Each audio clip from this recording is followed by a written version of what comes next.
Assalamualaikum warahmatullahi wabarakatuh. Nama saya Siti Aisyah Nurwahyuningrum dengan NIM 41033402191032 kelas A1 Prodi Manajemen semester 5. Video ini saya ajukan untuk memenuhi ujian tengah semester mata kuliah Manajemen Sumber Daya Manusia yang diampu oleh dosen Ibu Yulianita Rahayu SE MBA. Selanjutnya, saya akan menjawab pertanyaan-pertanyaan ujian tengah semester Manajemen Sumber Daya Manusia. Pertanyaan pertama yaitu, jelaskan apa yang dimaksud dengan manajemen sumber daya manusia dan bagaimana hubungannya dengan proses manajemen. Secara harfiah, manajemen sumber daya manusia merupakan paduan dari pengertian manajemen dengan sumber daya manusia. Pengertian manajemen sumber daya manusia secara makro yaitu keseluruhan potensi tenaga kerja yang terdapat di dalam suatu negara atau daerah sehingga dapat menggambarkan jumlah dari angkatan kerja di dalam suatu negara atau daerah tersebut. Sedangkan pengertian manajemen sumber daya manusia secara mikro yaitu segolongan masyarakat yang memenuhi kebutuhan hidupnya dengan bekerja pada suatu unit kerja atau organisasi tertentu, baik itu dari pemerintah maupun swasta. Lalu, adapun pengertian manajemen sumber daya manusia menurut salah satu para ahli yaitu menurut Wayne F. Casio bahwa manajemen sumber daya manusia merupakan penarikan, seleksi, penerimaan, pengembangan, dan pemanfaatan sumber daya manusia dalam rangka pencapaian tujuan baik individu maupun organisasi. Maka, manajemen sumber daya manusia atau Human Resource Management yaitu suatu proses perencanaan, pengorganisasian, pengarahan, dan pengawasan kegiatan-kegiatan pengadaan, pengembangan, pemberian kompensasi, pengintegrasian, pemeliharaan, dan pelepasan sumber daya manusia agar tercapainya tujuan suatu organisasi. Lalu, hubungannya dengan proses manajemen. Seperti yang diketahui bahwa manajer adalah orang yang bertanggung jawab atas pencapaian suatu organisasi dan dilakukan dengan mengelola usaha yang dilakukan oleh sejumlah orang pada organisasi tersebut. Dalam pengelolaan ini melibatkan 5 fungsi, yaitu yang pertama, perencanaan atau planning.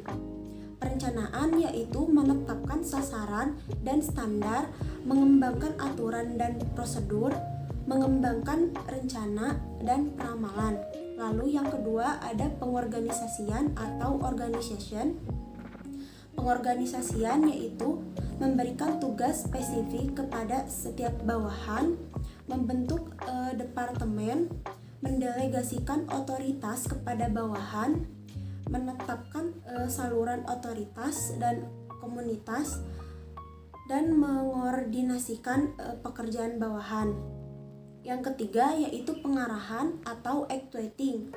Pengarahan yaitu memberikan dorongan untuk menciptakan kemauan kerja yang dilaksanakan secara efektif dan efisien. Lalu yang keempat yaitu pengendalian atau controlling. Pengendalian yaitu melakukan pengukuran antara kegiatan yang dilakukan dengan standar yang telah ditetapkan khususnya di bidang tenaga kerja.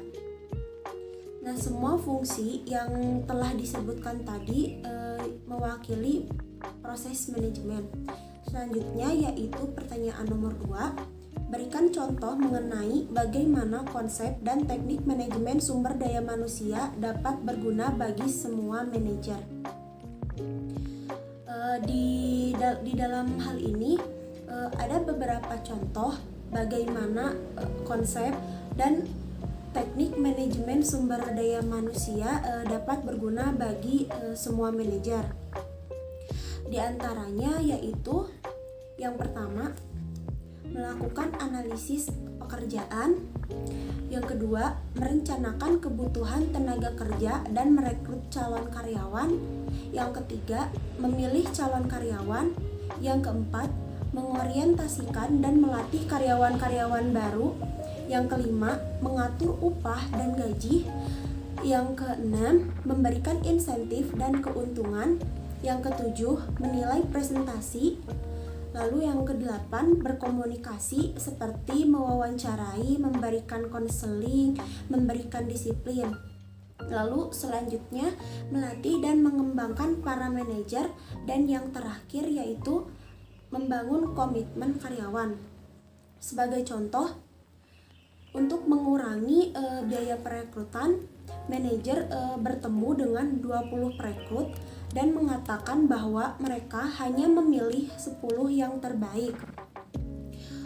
Untuk menerapkannya, manajer mengembangkan ukuran-ukuran seperti persen resume yang berujung pada wawancara dan persen wawancara yang berujung pada penawaran. Karena apa yang mereka pelajari dari ukuran-ukuran ini juga akan meningkatkan program intern mereka dan program referensi mereka. Selanjutnya, pertanyaan nomor 3 yaitu sebutkan dan jelaskan teknik-teknik perencanaan sumber daya manusia. Di dalam teknik perencanaan sumber daya manusia terbagi menjadi dua atau ke dalam dua, yaitu secara ilmiah dan secara non ilmiah. Secara ilmiah, bahwa sumber daya manusia dilakukan berdasarkan hasil analisis dan data, informasi, peramalan, serta perencanaan yang baik. Nah, di dalam peramalan itu terdiri dari 6 teknik, di antaranya yang pertama peramalan para ahli atau expert forecast atau judgment teknik. Dalam ramalan para ahli ini terdiri dari nominal Delphi teknik, dan perkiraan manajer. Nominal Delphi teknik yaitu menghadirkan 5-10 orang ahli dan ditanyakan penyebab perubahan kebutuhan pegawai di masa yang akan datang, yang kemudian hasilnya didiskusikan secara bersama-sama, lalu diurutkan dari yang paling penting. Lalu Delphi teknik yaitu apabila para ahli tidak dapat berdiskusi secara bersama-sama, maka perencanaan sumber daya manusia meminta pendapat masing-masing ahli yang kemudian disimpulkan. Selanjutnya, perkiraan manajer yaitu kebutuhan sumber daya manusia diperkirakan oleh manajer puncak yang kemudian diberikan ke manajer di bawahnya. Teknik yang kedua yaitu trend analis atau analisis kecenderungan. Analisis kecenderungan yaitu analisis yang dilakukan berdasarkan kecenderungan kebutuhan pada masa lalu, di antaranya yaitu ekstrapolasi atau mengasumsikan bahwa tingkat perubahan masa lalu akan sama dengan masa yang akan datang. Lalu ada indeksasi yaitu menghitung bahwa rasio antara jumlah pegawai dengan jumlah produksi pada masa lalu akan sama di masa yang akan datang. Teknik yang ketiga yaitu budget and planning analysis. Budget and planning analysis yaitu merupakan jumlah budget yang telah disetujui yang di dalamnya berisi jumlah kebutuhan pegawai pada setiap departemen di dalam suatu perusahaan. Selanjutnya, teknik yang keempat yaitu new venture analysis. New venture analysis merupakan menghitung jumlah tenaga kerja yang dibutuhkan dengan membandingkannya pada pembukaan usaha baru yang pernah dilakukan oleh perusahaan lain. Teknik yang kelima yaitu komputer analis. Komputer analis merupakan suatu program perhitungan yang dilakukan oleh komputer melalui rumus matematika, rasio-rasio atau indeksasi dan ekstrapolasi secara bersama-sama. Dan teknik yang terakhir yaitu statistik analis. Statistik analis merupakan teknik yang digunakan untuk perencanaan sumber daya manusia jangka panjang. Teknik ini lebih rumit dari indeksasi maupun ekstrapolasi, namun hasilnya lebih akurat untuk angka panjang karena teknik ini mempertimbangkan perubahan bergesernya tuntutan terhadap kebutuhan sumber daya manusia. Selanjutnya, teknik perencanaan sumber daya manusia secara non-ilmiah. Teknik ini dilakukan berdasarkan pengalaman saja, imajinasi, dan perkiraan perencanaannya saja. Pertanyaan nomor 4 yaitu, jelaskan bagaimana Anda akan melakukan sebuah analisis pekerjaan. Di dalam melakukan analisis jabatan, ada beberapa tahapan yang harus dilakukan, yaitu tahap pertama. Tahap pertama yaitu persiapan analisis pekerjaan. Yang pertama meliputi analisa jabatan, di mana kita menentukan informasi yang lebih rinci terkait dengan pekerjaan seperti penentuan lokasi kerja dan menentukan calon karyawan. Lalu selanjutnya melakukan penyusunan pertanyaan untuk para calon karyawan. Tahap kedua yaitu pengumpulan data. Pengumpulan data ini dimaksudkan untuk mengumpulkan data-data yang dibutuhkan dengan melalui proses wawancara, observasi, kuesioner, dan kombinasi. Lalu tahap ketiga yaitu tahap terakhir penyempurnaan data. Dalam tahap ini yaitu memilah data yang telah terkumpul pada tahap kedua, yang mana data yang relevan atau tidak relevan, mana data yang perlu dan yang tidak perlu, yang kemudian data-data tersebut direview. Selanjutnya yaitu pertanyaan nomor 5. Apakah menurut Anda semua perusahaan benar-benar dapat berhasil tanpa deskripsi pekerjaan yang terperinci? Berikan alasannya. Jawaban saya yaitu menurut saya tidak, karena jika di dalam suatu perusahaan tidak melakukan deskripsi pekerjaan yang terperinci, maka perusahaan tersebut tidak akan berhasil. Nah, apabila karyawan atau orang-orang yang ada di dalam suatu perusahaan tidak diberikan job description yang mendetail, maka mereka akan bingung dengan pekerjaannya. Mereka juga akan bingung dengan tugasnya masing-masing ataupun kemungkinan terjadinya pekerjaan rangkap. Apabila deskripsi pekerjaan ini dilakukan dengan terperinci, maka setiap orang yang berada di dalam perusahaan dapat melakukan pekerjaannya sesuai dengan tugas dan wewenangnya masing-masing, sehingga pekerjaan akan lebih terarah. Selanjutnya yaitu pertanyaan nomor 6. Jelaskan secara singkat setiap langkah dalam proses rekrutmen dan seleksi. Proses rekrutmen dan seleksi diantaranya yaitu yang pertama, memutuskan posisi yang harus diisi melalui perencanaan dan peramalan angkatan kerja. Yang kedua, membangun sekelompok kandidat untuk suatu pekerjaan dengan cara merekrut kandidat dari eksternal maupun dari internal. Lalu selanjutnya seluruh kandidat melengkapi formulir lamaran yang kemudian menjalani proses wawancara untuk penyaringan.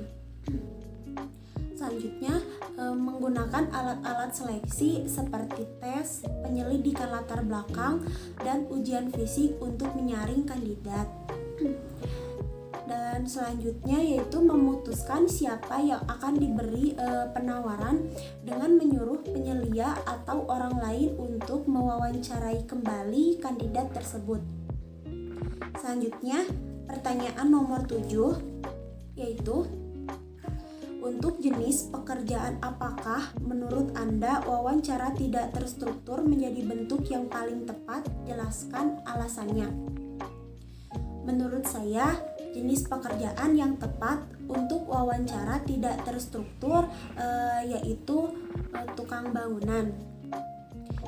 Dikarenakan melakukan wawancara tidak terstruktur kepada tukang bangunan, tujuannya yaitu agar mengetahui informasi yang diinginkan terkait seperti apa latar belakangnya, lalu seperti apa kepribadiannya dari tukang bangunan tersebut, lalu seperti apa pengalaman bekerjanya dalam bidangnya tersebut, sehingga kita memiliki kepercayaan penuh atas pekerjaannya sebelum tukang bangunan tersebut akan memulai pekerjaannya. Selanjutnya yaitu pertanyaan nomor 8. Jelaskan mengapa penetapan kebijakan kompensasi harus sejalan dengan strategi bisnis perusahaan. Penetapan kebijakan kompensasi sendiri yaitu tentunya harus berjalan dengan strategi bisnis dari perusahaan tersebut. Kebijakan kompensasi menunjukkan bagaimana tepatnya menggunakan rencana dalam pembayaran untuk melanjutkan tujuan-tujuan strategis dari perusahaan. Nah, apabila kompensasi ini dilakukan tidak sesuai dengan kebijakan yang telah ditentukan oleh perusahaan tersebut, maka tujuan-tujuan strategis dari perusahaan sendiri tentunya tidak dapat tercapai sebagaimana mestinya. Nah, itu tadi jawaban-jawaban saya dari pertanyaan ujian tengah semester mata kuliah Manajemen Sumber Daya Manusia. Sekian dari saya. Wassalamualaikum warahmatullahi wabarakatuh.